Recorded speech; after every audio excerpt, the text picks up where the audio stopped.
n'est pas une question, c'est plutôt une petite réflexion. Je pense que la question posée par Ariane est extrêmement importante. Comment convaincre nos opinions publiques de la nécessité de s'engager de plus en plus du côté de l'Ukraine pour que la Russie ne puisse pas vaincre?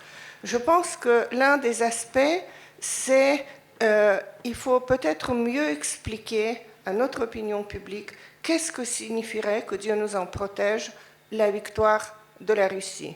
Ce n'est pas seulement l'écrasement de l'Ukraine, ce n'est pas seulement les purges sur le territoire ukrainien, ce qui se passe actuellement dans les territoires occupés, la russification, etc., etc.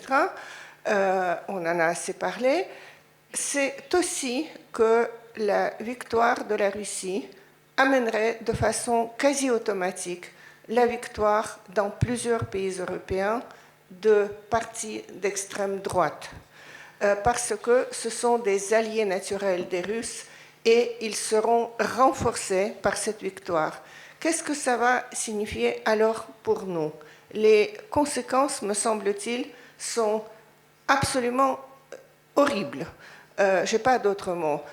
Parce que ça veut signifier, bien sûr, l'introduction de la censure, l'abolition de certaines libertés publiques et peut-être même l'éclatement de l'Union européenne, de sorte que chaque pays européen se retrouvera seul face à la Russie écrasante. Vous savez, il existe le projet de la Maison européenne commune conçue une fois par Gorbatchev et Mitterrand. Et ensuite, à plusieurs fois, les Russes sont revenus dessus en proposant même leurs services dans la protection des frontières de l'Europe, parce que l'un des objectifs globaux de la Russie consiste à détacher l'Europe des États-Unis. Qu'est-ce que ça veut dire? Ça veut dire, vous savez, que nous nous retrouverons tôt ou tard avec ce qui s'est produit, par exemple, avec Hong Kong, parce qu'on peut donner toutes les garanties du monde, le régime communiste ou le régime totalitaire qui est issu du régime communiste ne va jamais respecter quoi que ce soit. On n'aura peut-être pas de soldats russes qui vont fouler le sol et marcher sur les Champs-Élysées, mais on aura peut-être des policiers russes dans nos villes, comme il y en a déjà en Hongrie, les policiers chinois. C'est-à-dire, nous allons nous retrouver avec une Europe que nous ne souhaitons certainement pas. Et c'est ça qu'il faut que notre opinion publique comprenne. Il ne s'agit pas seulement de l'Ukraine. L'Ukraine est un avant-front. Les Danois, par exemple, l'ont parfaitement compris en donnant tous leurs armements à l'Ukraine parce qu'ils savent que c'est là que le combat est mené aujourd'hui. Mais le combat est mené pour toute l'Europe.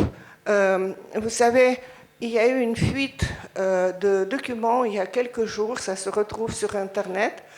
La correspondance entre M. Volodin, qui est le président ou le speaker, comme on veut, de la Douma, et l'administration présidentielle, parce qu'il a envoyé les propositions de loi de ce qui va se passer avec le nouveau mandat de Poutine. C'est ce mandat qui, pour lequel le peuple russe a massivement voté aujourd'hui. Et donc, ce qui se passe dans ces propos, il y a une partie politique intérieure. Dans la politique intérieure, renforcement de la censure, renforcement du contrôle, non seulement des médias, mais sur toute la culture, cléricalisation de la société, en finir avec l'opposition. C'est marqué comme ça, solution pour l'opposition. Solution, j'ai envie d'ajouter solution finale. Et donc, pour que la société soit davantage consolidée et pour qu'on puisse procéder à des mobilisations. Et dans la politique étrangère, ce qui est évoqué, c'est qu'après la victoire sur l'Ukraine, qui est donc dans leur plan et que ces mobilisations successives devraient permettre, il y aura un élargissement de la guerre parce que l'objectif est encore une fois de détacher l'Europe des États-Unis et vaincre l'Occident dans son ensemble. Est-ce que c'est cette Europe dans laquelle nous voulons vivre? Voilà, c'est ça l'argument qui doit être évoqué au maximum. Merci.